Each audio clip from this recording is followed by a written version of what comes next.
আমি ভিডিও করি আমার ভালো লাগে বলে। আমি ভিডিও করি, আমি নেট রিচার্জ করে তারপরে। কাউকে উদ্দেশ্য করে একদমই কিন্তু আমি করি না, বা কারোর নামও মেনশন করে করি না। তবে কী জানো তো বন্ধুরা, কিছু কিছু মানুষকে দেখলে আমার বড্ড হাসি পায় এখন। কেননা আমি যাই ভিডিও ছাড়ি না কেন, যাই কথা বলি না কেন, সেইগুলো কিছু কিছু মানুষ নিজেদের গায়ে আটকে নেয়। তাতে আমার কিচ্ছু যায় আসে না, আমি কি করব বলো? আমি যখন ভিডিও করছি সোশ্যাল মিডিয়াতে, তো আমি তো আমার ভিডিও করবই। তো আমি কাউকে নাম মেনশন না করেও সেই ভিডিওটা যদি কেউ গায়ে নিয়ে নেয়, তাহলে বুঝতেই পারছো তার অবস্থাটা কী। তো তাদেরকে দেখলে সত্যি বন্ধুরা ভীষণ আমার হাসি পায়। তো যাই হোক, আজকে তো প্রচণ্ড বৃষ্টি হয়েছে। আজকে কেন, কালকে রাত থেকে বৃষ্টি হচ্ছে আমাদের এখানে। তো ভাবলাম যে বৃষ্টির দিনে অন্য রান্নাবান্নার ঝামেলা না করে গরম গরম খিচুড়ি বানিয়ে ফেলি গোবিন্দভোগ চাল আর মুগ ডাল দিয়ে। তারই প্রিপারেশন সকাল থেকে শুরু করে দিয়েছি। আর ভাবলাম চলো ছোট্ট একটা ভিডিও করে আমার বন্ধুদের সাথে শেয়ার করে ফেলি। তোমরা কারা কারা খিচুড়ি খেতে ভালোবাসো আমার এই ভিডিওটাতে কমেন্ট করে যেও অবশ্যই। তার সাথে যদি থাকে গরম গরম ইলিশ মাছ ভাজা, আর সাথে আছে বেগুন ভাজা আর ডিমের অমলেট। তোমরা কারা কারা এমন একটা দারুণ খাবার ট্রাই করতে চাও অবশ্যই কিন্তু বলো।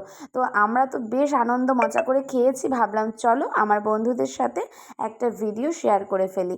সোশ্যাল মিডিয়ায় এসে অনেক মানুষের সাথে চেনা পরিচিত হয়েছে, আবার অনেক মানুষের সাথে মনে হয় না চেনা পরিচিত হলেই বেশ ভালো হতো।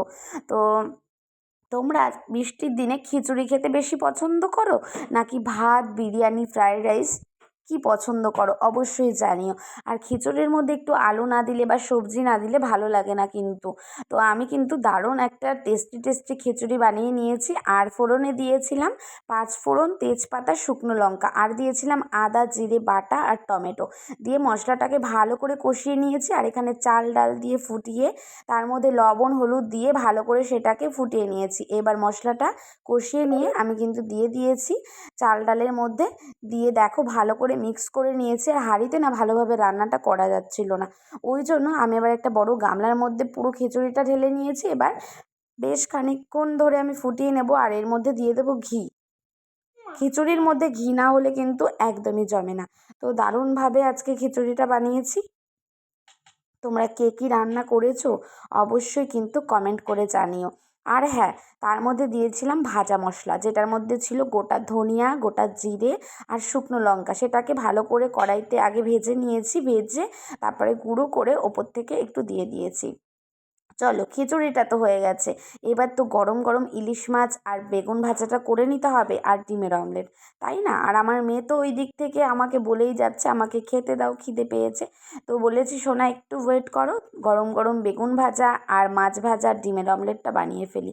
আমার মেয়ে কিন্তু মাছ মাংসর থেকেও মানে বেশ ভালোবাসে আর কি গরম গরম খিচুড়ি বা আলু সেদ্ধ ভাত হলে ও খুব ভালোবাসে। তো চলো আমার রান্না বান্না তো একদমই কমপ্লিট হয়ে গেছে। এবার সুন্দর করে একটা থালা সাজিয়ে ফেলি আগে। তো আমি আবার একটু লেবুও কিন্তু নিয়েছি। খিচুড়ির সাথে লেবু কেউ খেয়েছো একটু জানিও তো, আমি এর আগে ট্রাই করিনি, ভাবলাম চলো একটু খেয়ে দেখি। তো সুন্দর করে আমার থালাটা গুছিয়ে নিয়েছি, চলো টাটা।